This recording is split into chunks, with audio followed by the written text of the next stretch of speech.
with coverage you can count on. This is the Erie News Nowcast. Good evening, I'm Haley Potter. Thanks for joining us for tonight's edition of the Erie News Nowcast. We begin with some breaking news. Erie News Now learned just minutes ago that the 144 unaccompanied children residing in the dormitories in Summit Township are now being relocated. Health and Human Services says the 144 migrant girls at the emergency intake site will be transferred to an Office of Refugee Resettlement state licensed facilities where beds are now available, or they'll be reunified with the appropriate sponsor, usually a parent or relative, while their immigration case proceeds. The dorms here in Erie were intended for use as a temporary measure while the federal government continues to work with the transferred children to unify them with a sponsor. Health and Human Services tells Erie News Now it greatly appreciates the warm welcome and all of the support shown by the community, as well as Erie and state elected officials, the PIA staff, and the many faith-based and community organizations and individuals of the neighboring areas and those who provided care to the children. There is a donation drive scheduled for tomorrow for these girls, but whether that's still happening remains to be seen. We'll have much more on this developing story tonight on Erie News Now at 10 and 11. And also breaking tonight, that donation drive we just told you about, set for tomorrow with the Erie First Assembly Church, is now suspended. A pastor at the church told Erie News Now all donation collections at the church are suspended as the news came down of the migrant children. They're going to be relocated effective immediately. Other churches collecting donations are also being encouraged to suspend their collections. All donations that have already been collected will be redistributed to local foster care centers instead. Erie police have arrested 7 people in a connection with a stabbing at a downtown Erie nightclub earlier this month. The stabbing wounded 2 Erie men on April 17th at the Rock Stars nightclub on State Street. Erie police say they attempted to serve 9 arrest warrants and 3 search warrants. The suspects were taken into custody this morning by the members of the Erie Police SWAT team working alongside the Major Crimes Unit and Marshall's Fugitive Task Force. Police have filed charges against 9 people in the case. According to police, one of the victims suffered 7 stab wounds and the other victim suffered 1 stab wound and severe head trauma. Erie police are not releasing the name of the suspect at this time because it is a sealed investigation. And former Minneapolis police officer Derek Chauvin is set to be sentenced on June 16th. A jury found Chauvin guilty on charges of second-degree murder, third-degree murder, and second-degree manslaughter earlier this week. The case surrounded the May 2020 death of 46-year-old George Floyd. Floyd died after Chauvin kneeled on his neck for more than 9 minutes.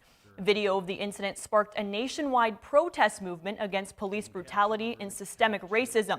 Chauvin faces up to 40 years in prison. His attorneys will have 60 days to appeal the outcome.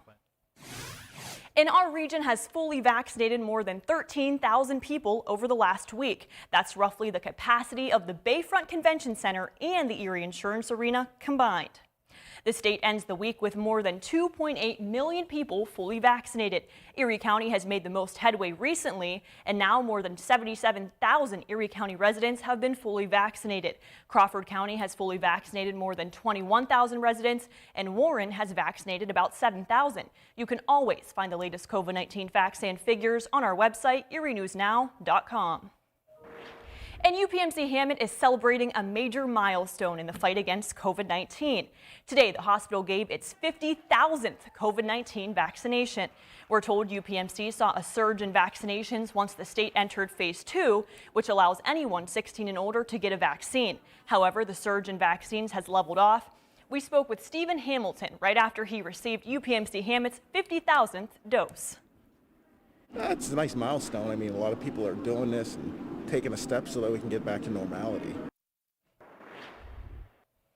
What a special moment. And St. Vincent has given 48,000 vaccinations, while LECOM has given over 36,000 doses.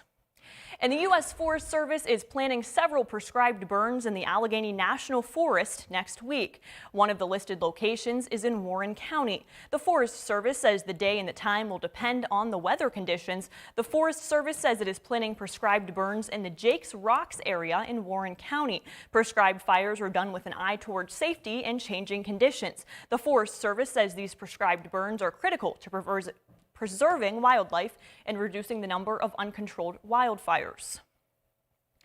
And several community groups in Corey are teaming up to celebrate all things outdoors tomorrow. Tomorrow has been declared Celebrate Trails Day in Corey. Festivities are for all ages and they take place in Corey tomorrow to celebrate walking, biking, and hiking trails. Events will take place on the Corey Junction Greenway Trail as well as the American Legion Outdoor Pavilion. The Greenway Trail is a 6-mile-long trail connecting Corey with Clymer, New York. And new tonight, a traveling group looking to put an end to gerrymandering in Pennsylvania made a stop in Erie today. This 1991 Volkswagen is the vehicle that transports the committee of 70 across the state in its Great Pennsylvania Volkswagen Tour. Today, the group toured the Erie Maritime Museum, then the Bicentennial Tower. Committee members talked with Erie County Executive Kathy Dahlkemper and Mayor Joe Schember about their support of transparency in the Pennsylvania redistricting program. The statewide civic and education initiative called Draw the Line is led by former Governor Dick Thornburg's son, David Thornburg.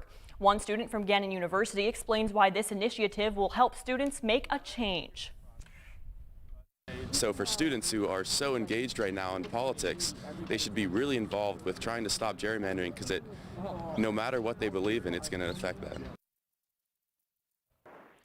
The Volkswagen Tour travels to local landmarks all over the state. The group is now on their way to Meadville, where they plan to meet with the DTL mappers and support the PennDOT Roadside Sculpture Garden.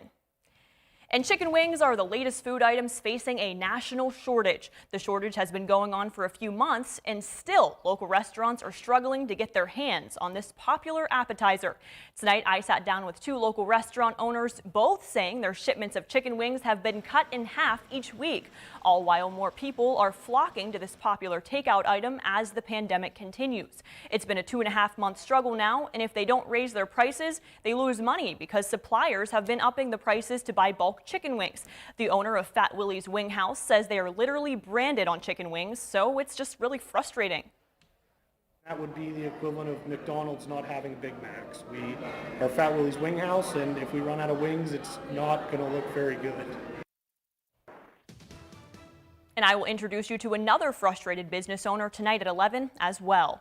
Thanks for joining us for the Erie News Nowcast. Join us for our next news at 10 p.m. on the CW and 11 p.m. on WICU and WSEE. Have a great night.